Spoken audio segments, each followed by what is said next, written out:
welcome and welcome back to the channel. Thanks for coming by. I hope you're good and welcome to another reading vlog. This time around we are picking our reads, or my reads, by using this horror oracle. It's a horacle.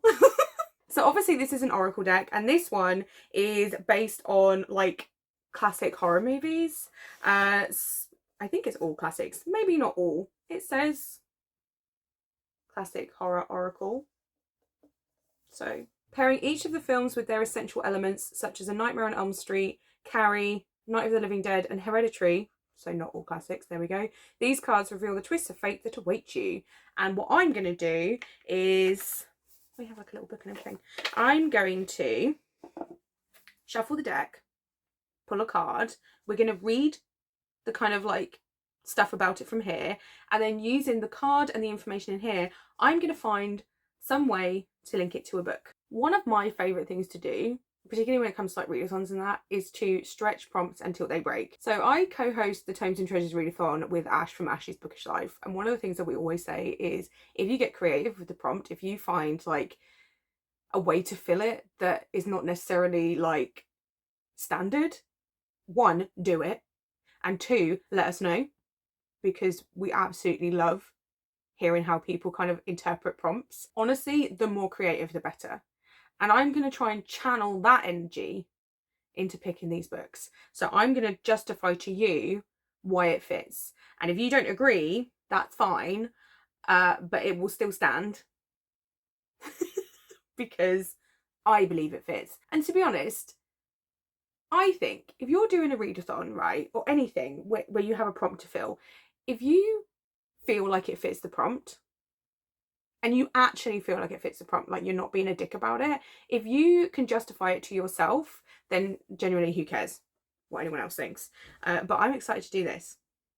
So I'll give these a shuffle, shall I? I'm not gonna lie to you, this vlog opening is all over the freaking place, and I think Danny's now coming up with dinner and I can't shuffle these cards because they're awkward and I have small hands and these cards are huge.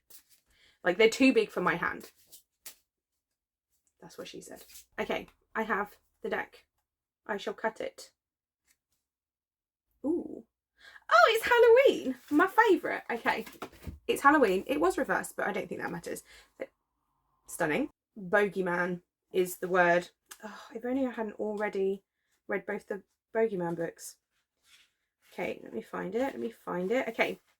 Halloween, directed by John Carpenter. There's no such thing. It's something bearing down on you, some inexplicable, seemingly unstoppable problem, Michael Myers, and you're struggling to understand why. Sometimes our behaviour shapes our circumstances. Other times the shape just comes for us, a menace popping up out of the shadows again and again, just when we think the coast is clear. Upright, because you get like a different thing, depending on it's upright or reversed. I'm not explaining a horror oracle, or just an oracle, because I don't know that much about them. Upright, confront the situation head on. Reversed, escape and avoid for now. Be ready the next time. So there's a fly. I'm going to go and have a think of a way to pick a book that fits that. But I'm going to go eat my tea first. So this is all over the place. I've got no idea what's going on. So I've had my dinner and then I came back in here and I started pulling things off shelves and I was like staring at everything. I was like, I'm not sure that I have anything. And I was like, do I start this whole vlog again? And then I was like reading this through again, and then I went on Goodreads and, well, Google. I was just Googling books like Halloween or books with this element of Halloween. So I was looking for slasher books and I was looking for mass killer books and stuff like that. And then I found one. And the only problem is that I don't own it. But I think I'm going to get the Kindle for it because, let me tell you what this is. So this is the cover. It's called Babysitter Bloodbath. Now it says, you've played the game, now read the book. I haven't played the game. The first novelisation in Puppet Combo's VHS Terror series, Babysitter Bloodbath, puts you right in the middle of a classic 80s slasher. I know that the first Halloween film was 1978, but close enough. And Laurie Strode was in fact a babysitter. So Sarah has been feeling happy in her quiet Washington suburb, and tonight is a big chance for her. A lengthy babysitting gig and a chance to be alone with her new hunky guy, Jack. With any luck, they still shape up to be a great night for her. Unfortunately, that luck has already run out. A brutal atrocity happened 22 years ago, so we've got something from the past coming into play, which is the same as Halloween, in the very same neighbourhood. Completely forgotten by this small town, but not forgotten by the monster who committed it. Nicholas Burr will be violently released from his long stay in Monroe State Hospital. Michael Myers was in hospital, in a mental institution for 15 years, I believe. And Sarah will finally get to meet the long forgotten horror of her town's past. Okay, so we have, one, look at the mask this man is wearing, okay? So we have masked killer on the front, babysitter. Set in the 80s, close enough. Slasher, yes. We have this guy being in a institution and then coming back to where he committed, I'm assuming he committed murder or some heinous crime, and he's out to do it again. Is this not the most perfect book?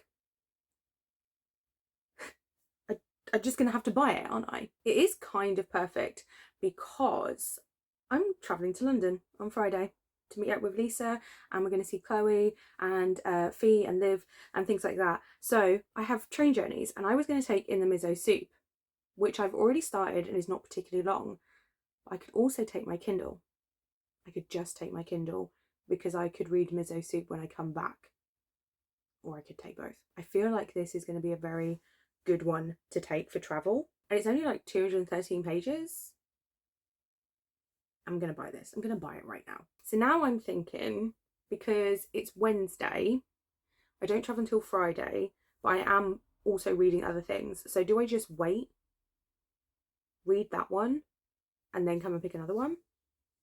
Or do I pick one now? No, I'll wait. I'll get it. I'll start it on the train. That's perfect. I'm still reading at this point House of Leaves. I've got In the Miso Soup I can dip into, and I have my Frankenstein reread on the go. So I have other things to read.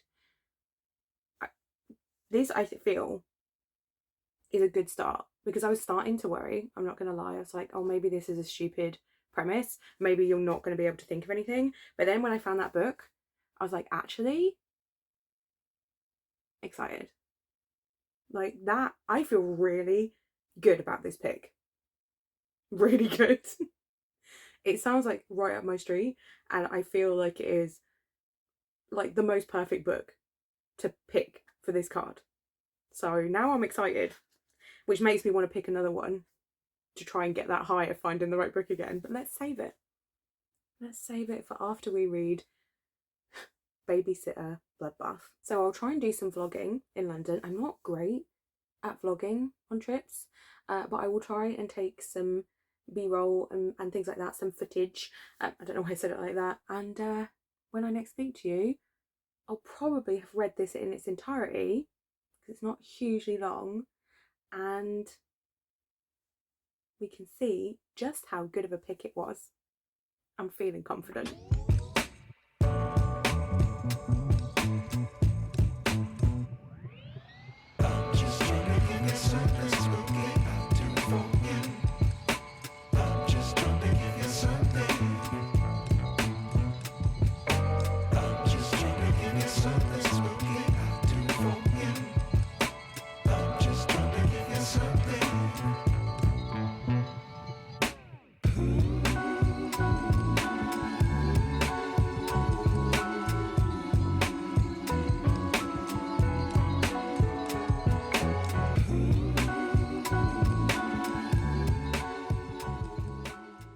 Hello, you join me on Sunday night as I am getting ready for bed. So I'm sorry that I'm straightening my hair, and I'm sorry that the room is a mess behind me, but just go with. I am back from London. Did I already say that? I'm back from London. I had a very lovely weekend with Lisa. We met up with Liv and a friend Fee, and we did lots of K-pop stuff, and it was really good. I got some albums, and we went and had we went to this place called Choice. Did I make that up? It was really good. I'll see if I can find the name or a picture of the place that we went to, because the food was really, really good. Me and Lisa went there on Friday, and then we met up with Chloe and we went to this place at Victoria Station called Market Halls, which is like a load of food places, and then you just go to whichever one you want, and you sit like in a communal area. And that was really nice as well, and it was nice to kind of catch up with Chloe. And then on the Saturday we met up with Liv and V, and we did all the K-pop stuff, and we went to Soco Lab and bought loads of albums. And then today is Sunday, and me and Lisa just kind of got up, had breakfast, and then headed to King's Cross. And when I was on the train, or when I was on the train platform on Friday, was the first that I heard an announcement that there was going to be work on the rails on Sunday. So I messaged my wonderful mum and asked if she would please pick me up halfway and take me back to my car. Well, I say halfway, basically it didn't go all the way through to my town, the train today. It stopped at like, it's like another town, like a fairly big town, and the train station, there's a lot of different trains. What I'm trying to say is my town has one train line, and it goes to King's Cross and back, and it will stop at things on that line, and that's it. Lines, that's what I'm looking for. This town where it stopped, there's lots of like different lines, and it goes, you can go to lots of other different places in the country on a train. I'm too tired to explain what I mean. It's like an interchange. Is that what I mean? Like lots of trains. Okay, I'm just gonna move on. So it was stopping there, and so I asked my mum if she would come pick me up, because otherwise I would have to take 2 replacement buses, because there was a bus coming from there to another town, and then I'd have to get on another bus to get to my town. And I was like, I don't want to do that. So because my mum is an absolute legend, she did come and get me. So I got home about 45 minutes earlier than I would have done if I'd taken those replacement buses. So I was very, very grateful, because I was very tired. I didn't vlog a whole lot while I was in London. I think there's a little bit of B-roll before this, but I didn't take a lot, to be honest. I meant to update you on what I read on the train, because I did read Babysitter Bloodbath. That's what we're reading, right? I'm so tired. Oh yeah, this is a look right here. Jensen went to a birthday party yesterday, and he gave me the drumstick lolly out of his party bag, because he's adorable. So I did read about 50% of Babysitter Bloodbath, and the reviews are correct. It is just like reading a slasher film. So on that front, I'm having a really, really good time. There are quite a lot of errors, like quite a lot of typos, like the wrong word. I think there was like a word twice. One, I think like just a sentence wasn't finished. Like I know what they meant to say, but like, yeah, there's just quite a few typos. Sorry, just smacking the hairbrush. There's quite a few typos, but it's not like ruining my enjoyment of it, because it is just like reading a slasher movie. Do you know what I mean? And a lot of the times in slasher movies, like, I forgive quite a lot in slasher movies, and so I'm kind of willing to forgive quite a bit in this book as well. The premise I'm really enjoying. We get like a perspective of the girl, the babysitter, whose name escapes me because it's been like 2 days, but her perspective of being in the house, and you kind of know that it's leading up to something, because she is babysitting in the house that the killer murdered his family in at the beginning of the book. Hopefully I've put a spoiler tag, because whoops. So this guy basically kills his family really brutally at the beginning of the book, and then it jumps forward like 30 years, and there is this girl, and she's babysitting at that house. She doesn't know that yet, but he has just escaped from a mental institution, and he has been like in solitary confinement this whole time, and then something happens and he is able to get out of his solitary confinement room, and then just kind of goes on a rampage, and we get his perspective as well, and often perspectives of the people that he either is in the process of killing or is about to kill. So, you know, it's is very enjoyable for me as a slasher girly. So I'm having a very good time. Like, obviously it's a very fast read because I read 50% of it on the train. I did intend to kind of read some on the way back, but then I wanted to update you first. And then, to be honest, I did not have the capacity to read much. I read a little bit in the miso soup on the way home, but there was also like confusion about how many carriages were going to go to the end, and so I thought I was in a carriage that was going to stop at the city a couple of stops before the one that I was supposed to get off, and so I moved, and then it turned out that the automatic announcement was actually incorrect, and I was absolutely fine where I was. So I nearly threw my coffee over that old lady for no reason. So that's my update. I'm sorry it was kind of chaotic and that I'm straightening my hair, but I am so ready for bed, and I made my soup. So since I got in, right, I have unpacked all my stuff. We had dinner, but before I ordered dinner, I went and did my soup. So I put my soup into the slow cooker. I've been making, if you've not seen from my other vlogs, I've been making like chunky vegetable tomato soup from scratch to take to work every day. So I was doing salads. It's not really salad weather anymore, so we've moved on to soups, and today was the first time that I think I've made enough for all 5 days. Normally I make enough for 4 days and then I have to figure something out for Friday, but I have 5 pots downstairs, which is kind of why I'm still awake. Because what is the time? I don't know. It's 20 to 11, which is not actually late for me, but I'm so ready for my bed, because I had my bath and everything, and that was a struggle to get out of because I was like so chilled, but I'm glad I did get out. I got out to put Jay to bed because Danny had fallen asleep, and I was like, actually, this is a good thing, because otherwise I'll be doing my hair even later and I'll be going to bed even later. Downside is I don't think my soup is cold enough for me to put it in the soup bags, put it in the freezer yet, or put tomorrow's in its pot in the fridge. So now I'm like, do I have to stay up? I brought my book in here like I was going to read. I'm not. If my soup's not ready, I'm going to scroll TikTok. I know exactly what I'm going to do. I think that's the best I'm going to get hair-wise. And you know, I'm going to go sleep on it, and it's going to do its own thing, and then I'll have to fix it in the morning anyway. So I'm going to say that that's done. I'm going to go see if my soup is cold enough that I can do that and go sleep.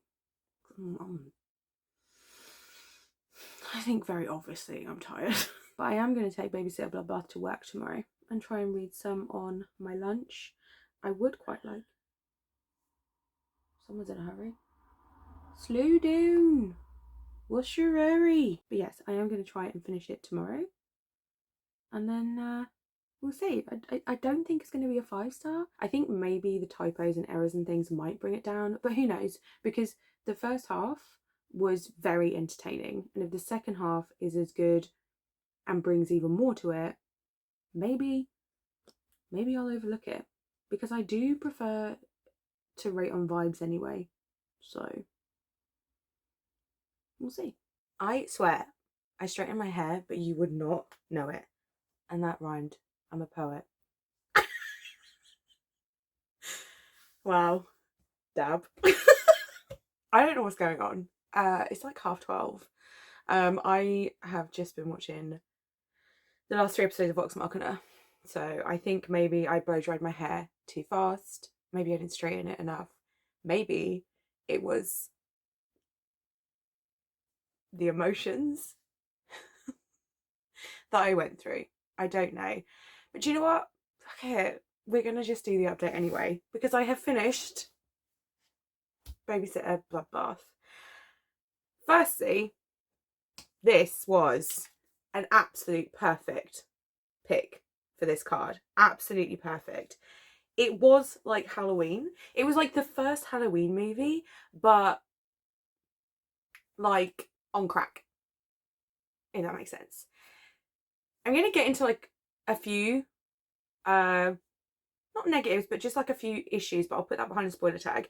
The main thing to know is that there was some typos early on, less in the second half, for sure. There was a few things in the first half. There was some plot holes, which I'll get into, but I'm going to give this a 4-star because even though I know it has issues, I enjoyed it. I had a good time. The vibes were there. So, spoiler warning. I just keep catching sight of my hair.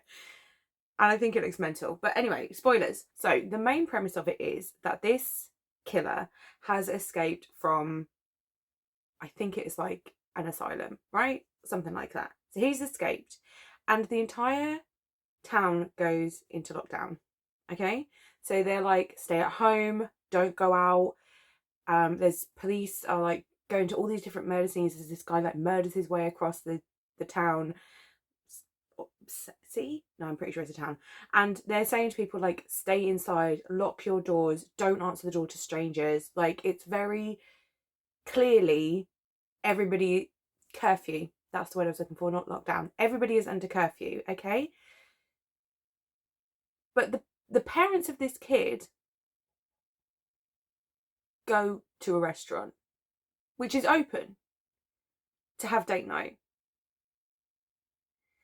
So that's the first kind of like plot hole that was kind of kept bugging me every so often. I was like, surely if there's a curfew and they're telling people to go home, like the restaurant would have been told to close. And at one point, I guess they tried to address it by one of them saying to the other, oh, I wish that the bistro had a TV, because this is obviously 1982. So I guess restaurants didn't have TVs then. I don't know. I wasn't born because I'm young, and and oh, you're not. And it was just a bit. The whole thing kind of hinges on the fact that they're supposed to be under curfew, and so trying to get help is really difficult because people don't want to answer the door, and people are being told to like just basically hunker down and ignore things and all this. So it was kind of, that was an issue. And then kind of linked to the curfew thing was that her friends just came over, and I'm just wondering, I guess, where the parents are. Like, also, why did her mum and dad not say, no, you phone them and you tell them you can't babysit, there is a killer on the loose?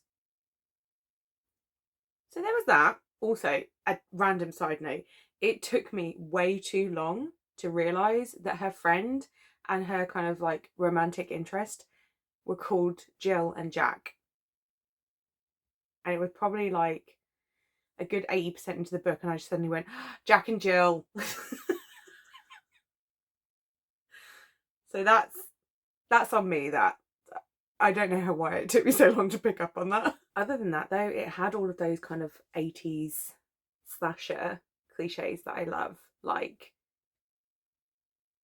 he's a human, but like Michael Myers, he just kind of doesn't seem to be stopped, you know? Again, spoilers, he gets shot, he gets an axe in the back, and he gets run over. But at the end, they can't find his body. And do you know what? I freaking love that, because it did just feel so much like an 80s horror movie, or just like a slasher movie in general. So, was this the best thing I've ever read? No. Did I enjoy the hell out of it? Yes. Yes. And would I read the rest of this series because there are 2 other books? I would. I would. I listened to the Halloween soundtrack for most of this, but I was looking for an ambience. Ambience? Ambience? Ambience, as Mickey Flanagan would say.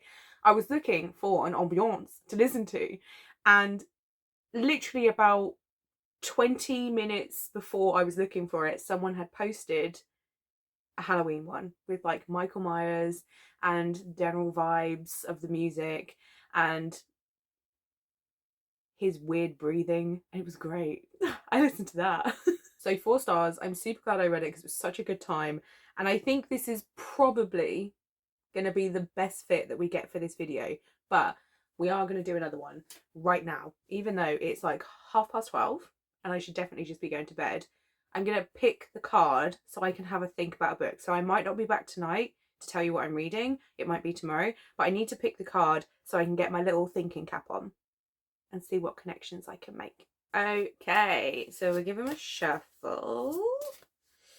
A terrible, terrible shuffle. And it's going to be this one. With that. Help me. Oh my god, it's The Exorcist. It's The Exorcist. Okay. Okay. So we're thinking like possession. Okay, so let me read you from the book. The Exorcist. What's wrong with me? It can be really hard to ask for help, especially when we are struggling. We may even act outwardly as though help is the last thing we want or need, or resort to awful behaviour to repel those coming to our aid. But a cry for help can reveal itself even while unspoken, if those around you can read the signs. So upright is have faith in others and ask for help. I had it reversed, which is stick it out on your own. Transformation is not always a bad thing. So, what am I getting from this? I am getting character that is crying for help, character that needs help, a character that is going through a transformation, or the basic answer or take on this would be a possession story. Okay. I have things to work with. Could also be religious horror. Okay. I will be back. Maybe tonight, probably tomorrow, when I have a pick for card number 2. I just had a thought. Do you know what my hair is giving? It's giving Monica in Barbados. That's a Friends reference. You're welcome. As you can tell from the hair, it's the same evening. I went through like loads of lists about possessions, books about possession, books with creepy kids, religious horror. I was scrolling through them all. It's about 1 a.m. so you can see what I've been doing for the last half an hour. I half contemplated, more than half contemplated, just reading The Exorcist because I've never actually read it. But that felt too easy. You know, that was too easy. That would have been like me reading a Halloween book for the last card. So I decided not to do that. I kept coming across this novella. It's called Come Closer. I believe the author is Sarah Gran. And I know that I've heard of this before, but I had totally forgotten what it was about.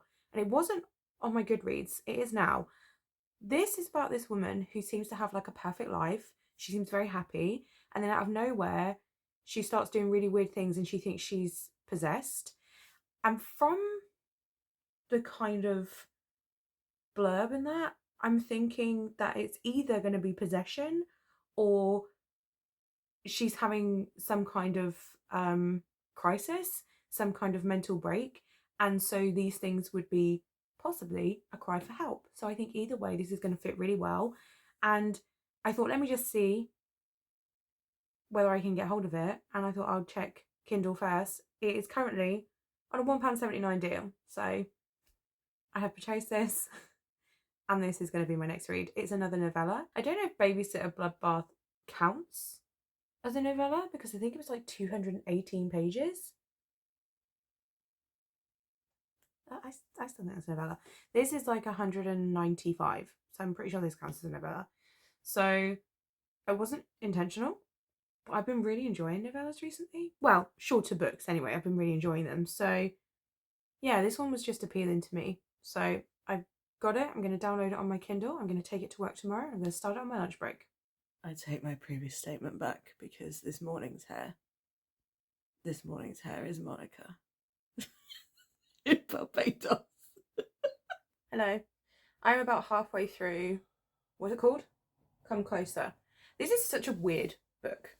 Like, I read about, I don't know, 25% of it last night on my lunch break, and then another 25% because that makes 50%. I read that in my bath earlier, and it's just odd, but I'm enjoying it because basically this woman is noticing all these really weird little changes in her behaviour, and sometimes actually she doesn't notice them, but obviously you're seeing them because she's explaining things and you're like, well, that seems a bit weird. And every so often she has like this moment of clarity where she's like, well, that's not what I would normally do. But then the demon kind of convinces her that no, it's actually totally normal, and she goes back to just being like, yeah, this is just me now, this is how I should always have been. So some of it is like just kind of standing up for herself a bit more. Her husband is kind of a dick because this was released in like the early 2000s, but it feels older. It feels like it's set older. Like it's not, because they're talking about like, well, maybe it is. I'm really not sure when this is supposed to be set, but it feels like it's set a bit further back. And her husband is kind of a dick and just like works late and never kind of phones and doesn't seem to think it's a problem to just like rock up whenever he wants, but then is like very on her case if she's late. But then I'm just wondering whether we're only thinking that because that's how she's perceiving it, and it's not really her, it's this like demonic entity. So it's really interesting. Like it's more humorous than I thought it was going to be, but then when I read the reviews or like the description a bit more, it does kind of say that there is some like funny moments, but it's more just these like small things that are building up and up and up. And spoiler, I'm pretty sure she killed a guy, but she didn't realise that she'd killed a guy. But then right at the end of it, she was like, months later, I thought, oh, maybe that was me. I'm like, yeah, I'm pretty sure you killed a guy. I think I can finish it this weekend. The writing's very easy. Like it's very easy to read. There's not been like a lot of like really heavy, dark things so far. There's just been these little weird things that built up. I will say, I think that it's supposed to make you uncomfortable, but the term flaming queer and the F term have been used by the main character. Like she's not likable, to be honest. Like she's not a likable character. Neither is her husband. But I don't know whether she's not likable because those things that she's thinking are the demon or her. So I guess we'll see. So I'm going to try and finish it this weekend if I can. Me and Danny are having Domino's tonight. He's just told me. Very excited for that. I also need to try and finish House of Leaves. And I have this, which is taro milk tea, but it's hot and it's got tapioca in it. And I bought it when me and Lisa were in London from Oseo, the Korean supermarket, and then I haven't had a chance to drink it yet. And I have to say, it's my first time having warm milk tea or hot milk tea, and it's very nice. Also, random side note, I have been obsessed with this album by a Chinese hip-hop artist called Frankly Speaking for like a year, and have desperately been trying to find other music by him, but haven't been able to because Amazon has linked him or listed this album under Frankly Speaking, but it's an American, I think, artist, because you know sometimes they like merge them together by mistake, and I couldn't find the rest of his stuff. Today, randomly, managed to find the correct Chinese translation of his name and found like this whole other listing with all this other music. So I've been listening to that and it's been a really, really good time. So it did kind of derail my day because I had plans to like film and edit and stuff, and instead I was just like listening to that and finding it. So but I'm not mad about it because I've been looking for it for so long. So but I'm gonna go now. I'm gonna try and finish Come Closer. I keep forgetting what it's called. So next time I speak to you, we will have a rating and maybe pick another book. We'll see. Okay, it's the next day and I have finished Come Closer, and I think I'm going to settle on a 4 stars. So we're 2 for 2 on 4 stars. This was very enjoyable, and that sounds weird because the subject matter was not enjoyable, but the way it was written was really easy to read, and the storyline progressed really quickly, but in a way that still totally made sense. Like I totally felt like I was following this woman on her kind of progression into demonic possession. Okay, let's do some spoilers. I feel like this book did a really good job of describing what demonic possession could be like, because at the start she doesn't believe, so she's reluctant to kind of buy into any of it, and she kind of makes excuses for all these weird things that are happening to her and around her because she's looking for a logical explanation, right? She's not jumping straight to demonic possession, which is understandable. And as things kind of get worse and worse and she starts to question it more and more, she starts looking into things. But by the time she is like, do you know what, shit, actually I think this is a demon, it's kind of too late, because at that point the demon has got a bit of a hold on her. So the things that she wants to do to tackle the possession the demon is getting in the way. The fact that she has all these blackouts and wakes up and knows that she's done things that she never would have done herself, it starts to kind of stop her being able to say what she wants to say, and she starts to become more and more aware of this demonic presence. She can see it more, and it's just like the way it built was so good and kind of made it creepier, because you could kind of imagine being in this woman's shoes, because you too would probably make totally logical explanations for things, and by the time that you would not really have another explanation for what's happening, it's too late. And I just can't imagine how like terrifying that would be, because by the time that you are trying to do something about it, you just don't have enough control to be able to fix it yourself. There was some dark humour throughout as well, and to start off with, I was like, I'm not sure how I feel about that. I don't know if I want it to be humorous, but it was only small parts of it, and to be honest, it actually just made it even better. Like, it just built on it a bit more. So I'm not sure what this could have done to be a 5 stars, to be honest. I think maybe if it had been a bit longer, but then I don't know. It just feels like a 4. It just feels like a 4. I did realise that I have another book by this author, because this author, Sarah Grant, also wrote the book of most what is it? The Book of the Most Precious Substance, which I believe I got from Hannah, from letter M, when she unhauled it. So that's on my shelf, and I did not realise it was by the same author.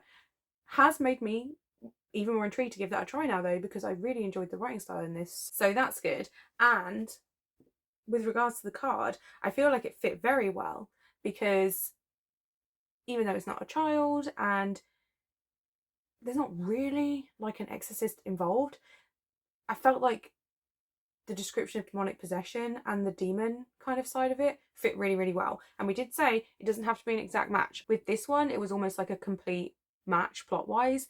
Less so with this one, but I think that the demonic aspect of it was perfect. So I'm happy with that connection that we did. So let's pick book number 3. I'll do some more truly terrible shuffling. And then we're going to cut it, and it's going to be this one, which is Family. Oh, I believe this is Hereditary, which I have not seen, but that looks like Hereditary. Family. I don't got friends, I got family. It is indeed Hereditary. So it says, every family has its favourites, and the hopes and expectations of older generations are often invested in the young. These designs can be made explicit, as if presented in a diorama, or our actions may be driven by a more secretive ritual. Nature, nurture, it can be difficult to distinguish our own agency from the influence of kin. Upright is strive to live up to expectations. Reversed, a crowning achievement can bring its own heavy responsibility. Now, I'm at a disadvantage this time around because I don't know the film, but it seems to be... I know the film, I just haven't seen it, but it seems to be very much about family, right? I mean, literally the card is family. I mean, the mother looks terrifying, very overbearing. Don't know why I'm showing you. Let me show you twice. The mother looks kind of terrifying, very overbearing. It says about striving to live up to expectations.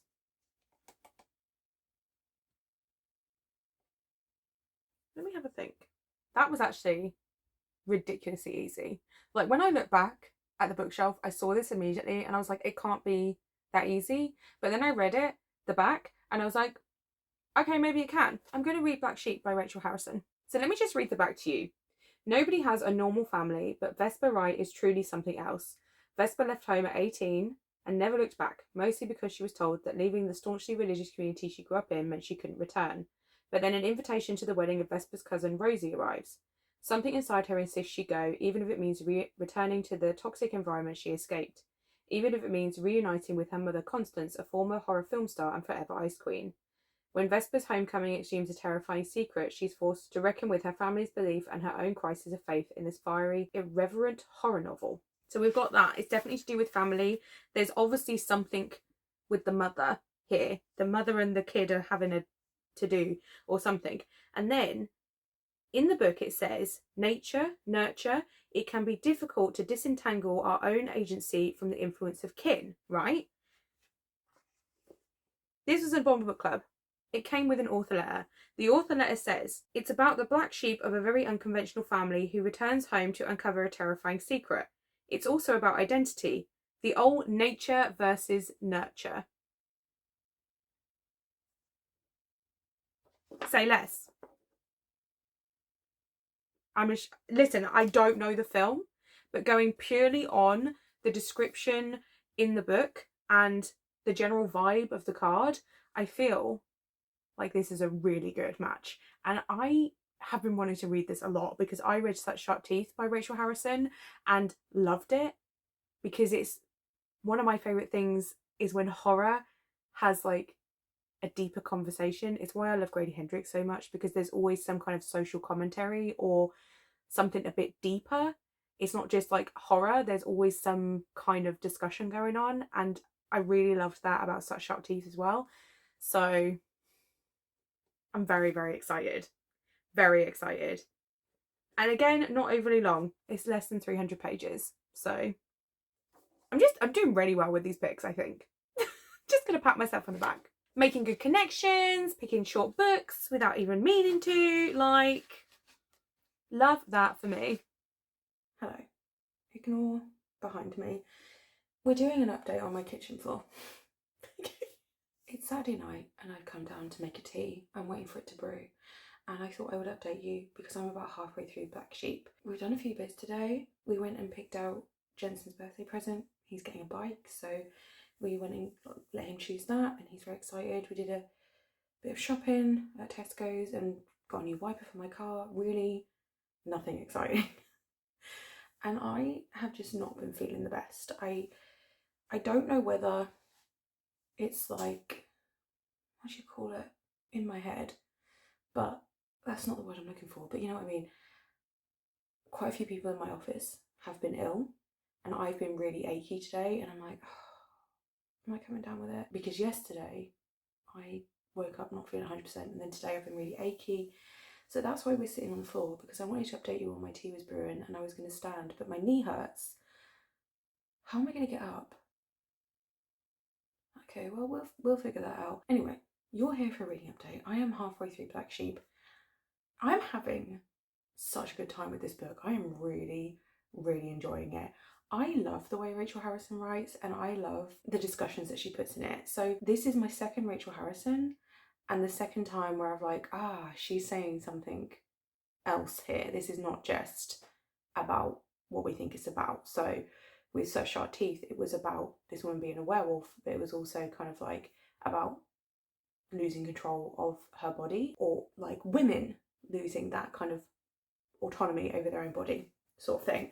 And this one is very much about religion, and it's going to be really hard to explain without spoilers why I love this so much.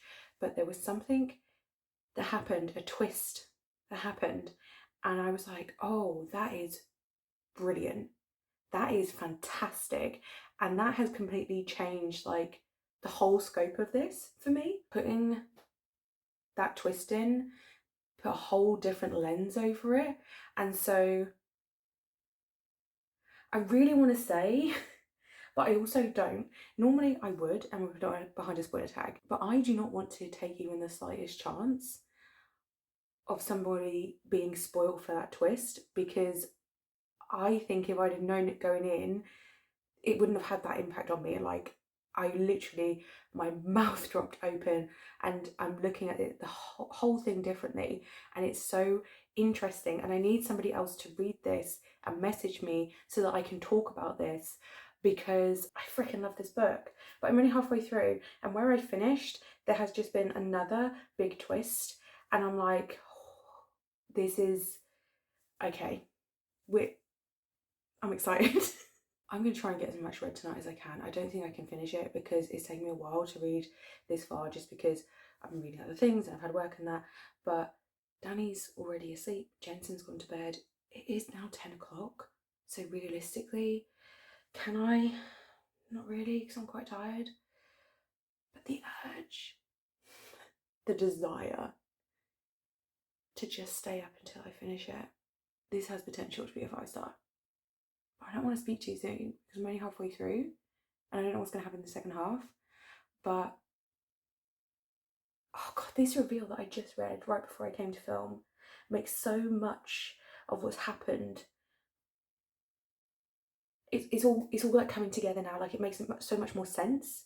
I was getting this feeling of like, why are people being this way? Why is she being treated this way?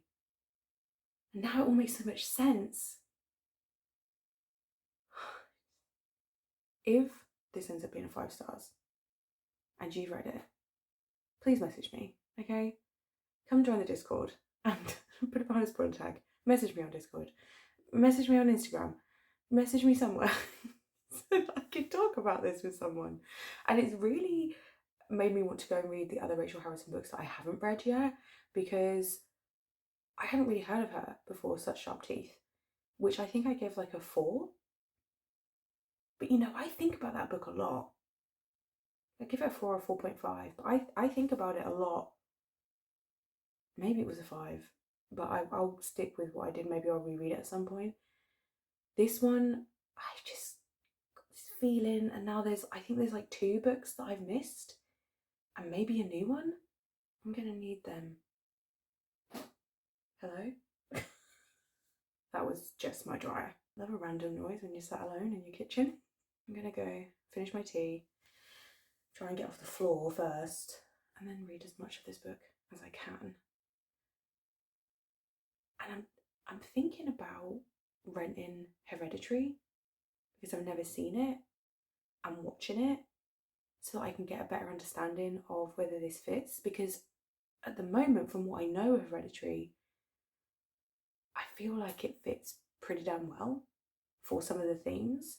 Obviously not like plot wise necessarily, but theme wise for sure. Definitely with like the conflict between the child and the parent, the child and the mother, which I believe is part of Hereditary. I should watch it. But when? I won't think about that. I'm going to go and read this book now, and just hope that it continues to be as good as it has been so far, because it would be so good to have a 5 star. And then I've got to say, this vlog is being really successful so far. Touch wood. Don't jinx it. Oh god, that's so far away. Hello. It's like 1:15 in the morning. I stayed up to finish it.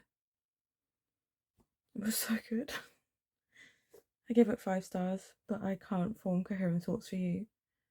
So I'll be back tomorrow, maybe, to give you actual thoughts, but 5 stars. Brilliant. Just brilliant. It's the next day and I look exceptional. But in my defence, I want to go and have a bath, but Danny's in the bath. And also I want to pick a book to take with me to the bath. And so I have to kind of update you on Black Sheep properly, rather than the half awake thing that I did last night. And I also need to pick another card, because I would like to take a book for this vlog into the bath with me. So we're just gonna pretend that I look okay. So let's talk about Black Sheep.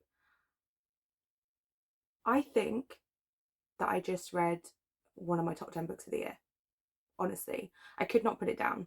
Like, the first, I want to say like 5 chapters I read in lunch breaks and hadn't really had time to kind of sit down and properly read. And then yesterday, when I just kind of sat and read, I was like, well, I don't think I can stop until the end. And that's kind of why I stayed up late to finish it, because I had to know how it was going to end. I had to know what was going to happen. I got to the halfway point when I updated you, and it was just saying so many amazing things, and I loved it so much. What I love about Rachel Harrison is her writing style. Like, it's so easy to read and the characters feel so real. The banter doesn't feel like overdone, it just feels very natural. And even though Vesper is not necessarily a likeable character, I do root for her because of the way that it's written and how it's all presented to me. You know, Vesper is dealing with a lot of childhood trauma, and it has definitely shaped who she is as a person and how she behaves with other people. And I found myself really rooting for her, like in all aspects, with everything that was going on with her family, with everything that was going on at like work or with just other people in her life. And I just ended up, I did kind of end up liking her, even though she's not a very likable character, if that makes sense. This had so much to say about how growing up being kind of forced into a religion can severely impact you in your life, and can kind of impact how you are with people, and you can carry that with you. This is obviously like a darker version. It's very cult-like, but there are religions like that. There are religions where, you know, we talked about it earlier in the year with Camp Damascus when I read that, and how there are these religions that kind of become very insular and force you to kind of not see the outside world, and how damaging that can be. And this kind of does that, but on another level. And I don't really want to say too much about it because I don't want to accidentally risk spoiling anything, but I loved this so much. This was a 5 stars, an easy 5 stars. I have immediately added the rest of Rachel Harrison's stuff to my wish list as well. I've read 2 books from her now this year and rated them both really highly, but this one being a 5 stars really kind of made me want to read her other things. And I also kind of want to go back and read Such Sharp Teeth, which I gave like a 4 or a 4.5. I can't remember. I'll put it here, because I think I said earlier in my update, I have thought about that book a lot since I read it, a lot about what it was saying and kind of the underlying topics. And because that is something that I so enjoy, especially in my horror novels for some reason, I am tempted to go back and read it, but I want to read the rest of her stuff first. So I think that there's 3 books that I've missed. There's Cackle, The Return, or was it just 2 and then 1 that's not out yet? I'm not sure. Bad Dolls is not out yet, I don't think. But yeah, I really want to get the rest of her stuff because I'm excited to read more from her now. I really, really am. This worked for me so well. I want to say so much, but I'm not gonna. I think I am gonna go and rent the film and watch it. So I'll be back to kind of talk more about how well it fits. But from the book, the little book with the cards, and from my basic understanding of the film, I think that there's a lot of elements that really, really work for it, particularly kind of like the relationship between Vesper and her mum. I feel like there's a very fraught mother-daughter relationship in Hereditary. Maybe mother-son, I can't remember. I don't know. So I need to watch it. But I do feel like this was a really good pick at the moment. Obviously, when I watch the film, that might change. But from the knowledge that I have and from everything in the book, I feel like this was a good pick. I just finished watching Hereditary, and I don't know exactly what I thought it was. In my head, it was more like a drama than a horror. It's got me fucked up. I stupidly didn't start watching it until 10 o'clock. It's now 12:30 and I have to go to sleep alone. I look amazing, and once again I'm in this hoodie, but just go with it. I forgot that I am much better at reading scary books than I am watching scary films. And the thing with movies is the music. It's the music and sounds. And I spent like the last, I don't know, 10 minutes of the film curled over like this. I could hear, but I just needed to take the edge off a little bit, because if you've seen Hereditary, there is a bit near the end, and a sound from that is going to haunt me in the attic. It's going to haunt me. In terms of how well did I pick book-wise, really well, actually. The kind of conflict between parent and child was very prominent in both. And there are also other elements that were scarily linked, up, that I don't want to say because spoilers for both things. But yeah, there was quite a few. There was a few moments where I was like, oh, this, yes, we're tying this together. So it turned out to be a very good pick. I need to go to sleep now. I feel like I maybe just need some TikTok. Just a little bit of TikTok before bed.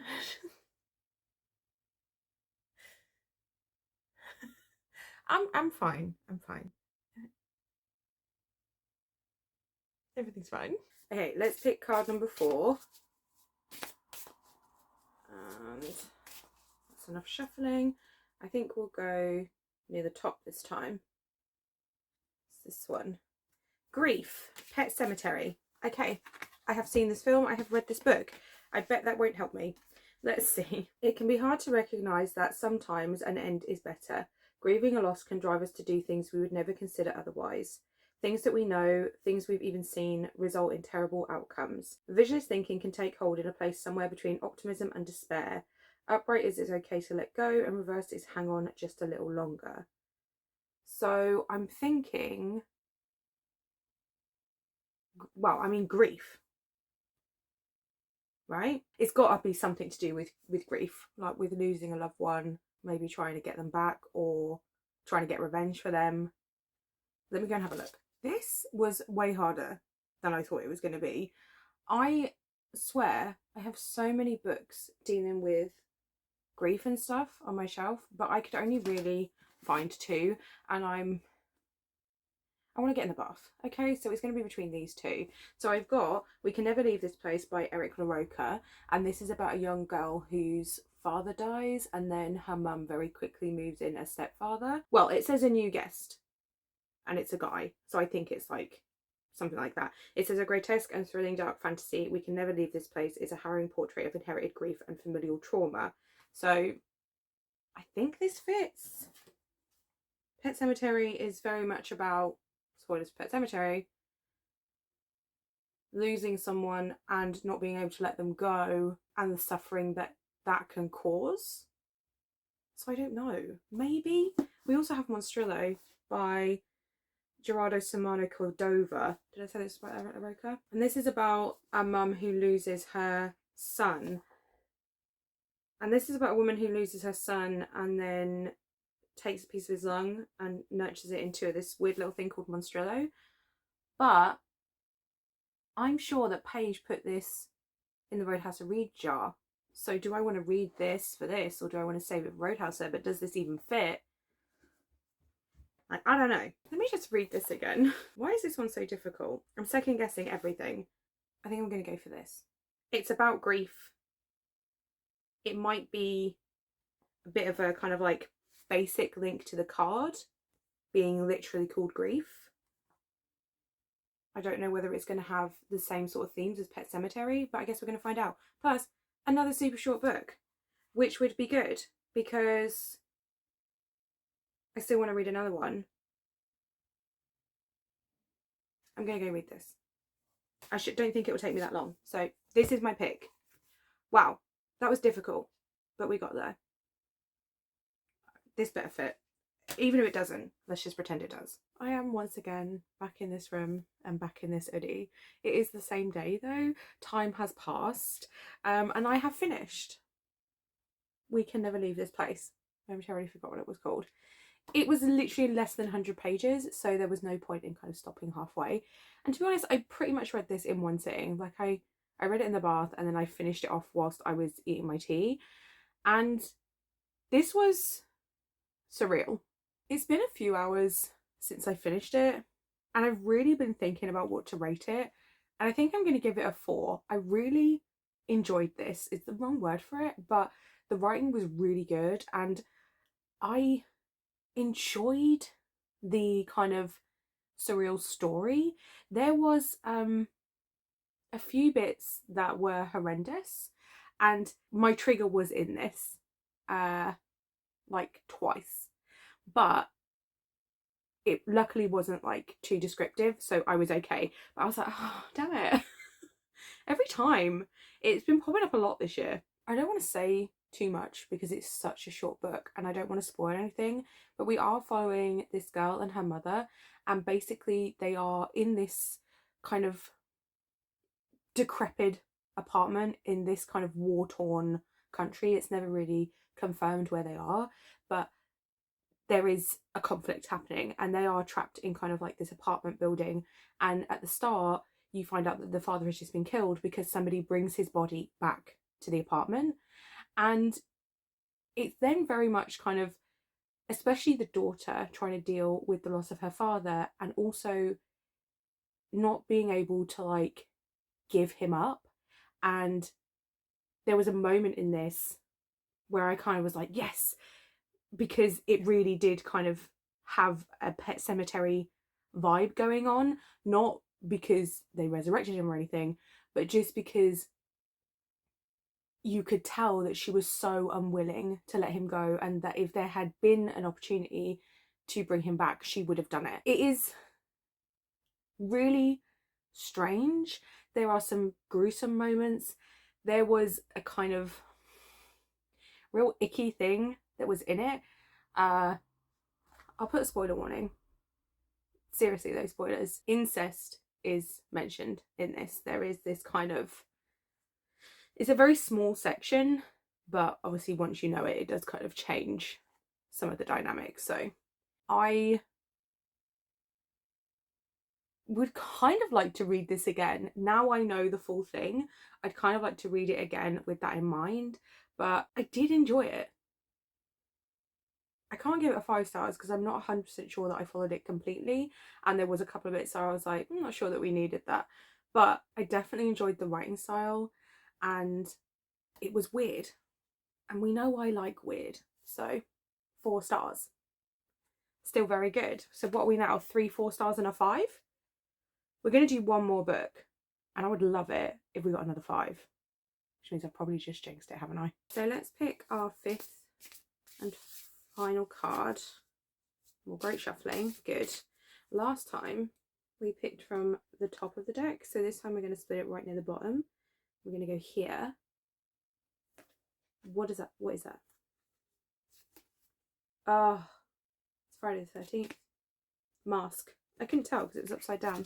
It was reversed. But it's this. It's Friday the 13th. It's Jason. Okay. Who are you? Good question.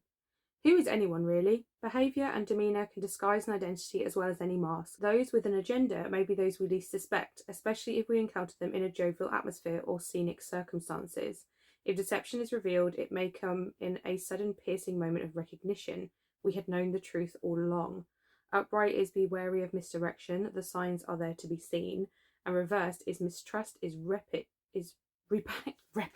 Mistrust is repaid in mistrust. So somebody kind of like hiding their true self is kind of what I'm getting from that, or purposefully deceiving someone.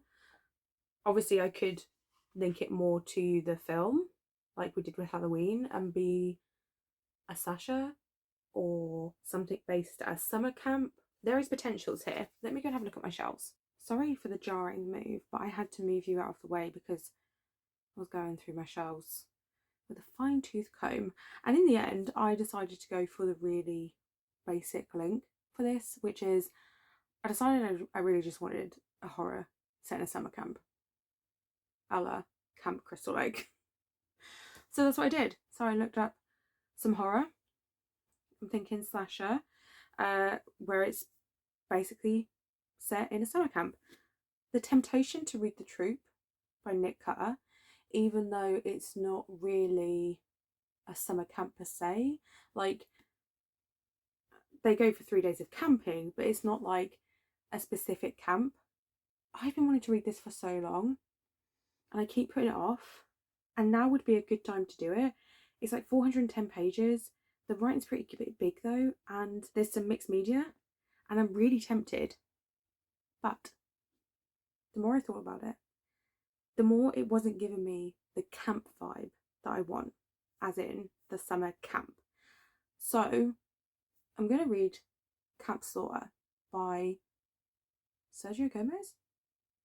I don't know if that's right, hang on. Oh my god, it was right. Camp Slaughter. by Sergio Gomez. This is on Kindle Unlimited, which I currently have. I don't often have Kindle Unlimited, but they sent me one of those offers through, so I've got it at the moment. And this is one, shorter, and I am on a bit of a time crunch. And two, it's literally based at a camp. I mean, it's in the title. My understanding is that this group of teens go to this really isolated cabin, and there is this myth about this place called Camp Slaughter. Is it actually called Camp Slaughter? Yes. So there's this myth, and nobody's sure whether Camp Slaughter is real or not. And I'm assuming that it is real, and that they end up staying there. And then it says there is a cannibal in the woods. So I'm gonna read that. This is going to be the 5th and final book of the vlog. One day this will happen, but today is not that day. So remember earlier in the vlog when I'd finished We Can Never Leave This Place, and I was like, that means we've had 3 4s and a 5. Wouldn't it be so cool to get a 5 to end it on? Oh, I've probably jinxed it. I do not think I fully comprehended how badly I had jinxed myself. I am, oh god, I'm like 56% in, I think, maybe slightly less, of Camp Slaughter, and I'm calling it. It's a DNF from me. We're going to go straight into spoiler territory. This book does not deliver on what it promises, okay? So I'm thinking slasher in the woods. I'm thinking teenagers go and there is this cannibal and he starts picking them off one by one, okay? We literally just got to the freaking woods. Like, the teenagers that we're following have literally just got to the woods. There are so many point of views in this book for no reason. I've got multiple people from the group of teens. I've got the cannibal. I've got the person he has tied up in his cabin. I have had the cannibal's boss, where he works as a janitor. I've had 2 people who are paranormal investigators. And it's not like, oh, we get a chapter from these point of views, because sometimes the point of view switches from sentence to sentence. So it's really not ideal. This book doesn't know what it's trying to do. That is the problem. This book is trying to do too many things. It wants to be a slasher, but it also wants to be paranormal. It is trying to tell the story of too many people, because I don't need all this backstory and I don't need all this POV from the villain. Like, I really want, I don't need all this. Let me give you some examples of what I'm trying to say. The cannibal is his brain doesn't work the same way as other people. He's like huge. He is a drug lord's son and his mother was murdered. He obviously is then a cannibal and he works as a janitor in a hotel. It's just quite a lot of information.